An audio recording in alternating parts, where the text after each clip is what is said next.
Long before colonial shadows touched the rich soils of Yoruba land, there rose an empire so vast, so powerful, that it shaped the destinies of many tribes across West Africa.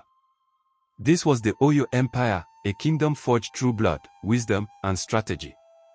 To uncover the true history of the Oyo Empire is to walk into the soul of a lost glory, a kingdom whose influence stretched from modern-day Nigeria to parts of Benin and even Togo. Our tale begins in the 14th century, with the emergence of Oramian, the legendary prince of Ife. Oramian, son of Oduduwa, the ancestral father of the Yoruba people, was said to be half god and half man. His journeys led him across many lands until he finally settled in the plains of the north, founding the city that would become Oyo, or Old Oyo.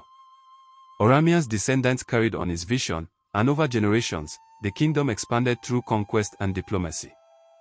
The Alaafin of Oyo, the supreme ruler, was not only a political leader but also a divine figure.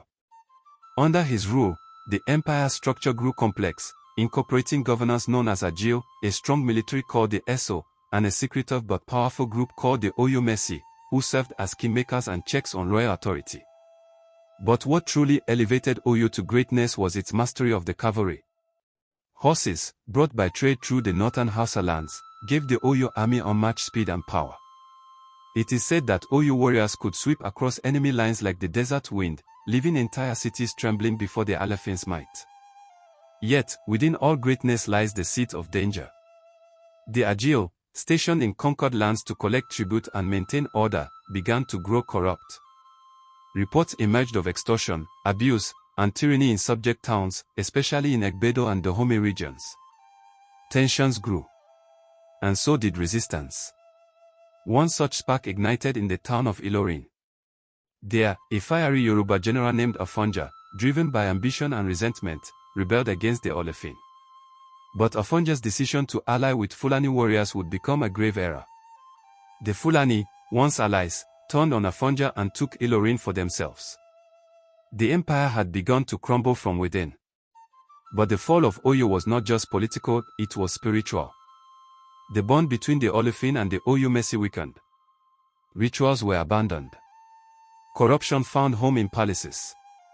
Trade routes were disrupted. Slavery, once used as a weapon of power, turned into a curse. The kingdom that had ruled for centuries started to decay. By the 19th century, the once mighty Oyo Empire had fractured. The throne of the Alaafin remained, but its influence waned.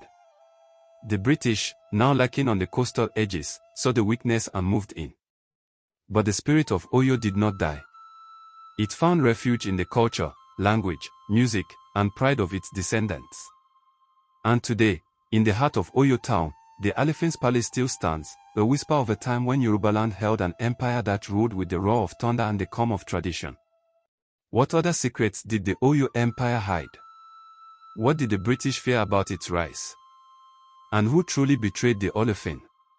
We journey deeper into forbidden corridors of Yoruba royalty, uncovering the sacred pacts that shaped destinies and the betrayals that tore them apart. Stay tuned. The past is not done speaking.